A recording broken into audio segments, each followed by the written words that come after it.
Tanong sa akin, paano magka-abs? Alam niyo ba yung kasabihan na abs are made in the kitchen?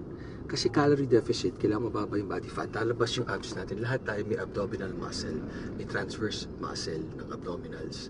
Kaso pag panay kain natin, nag-extend yung transverse abdominal, kaya palabas yung tiyan. Ngayon, kung hindi testosterone-friendly environment ng katawan mo, lalaki ka, estrogen dominant, makukuha mo yung hormone functions ng babae kasi babaeng hormone yung estrogen, so yung hips, taba sa tiyan. Kaya kailangan ng fats ng babae kasi nag-childbearing sila. Ibig sabihin nun, nanganganak sila.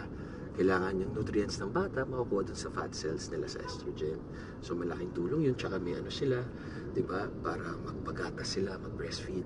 So pag nasobrahan yung mga lalaki na estrogen, malaki tiyan, tsaka yung parang may gyno ang datingan. So calorie deficit lang talaga, tapos konting stimulation ng abs, kahit plank lang or konting crunches, basic lang po. Tama kayo, mali ako, Dr. 2 or 3, happy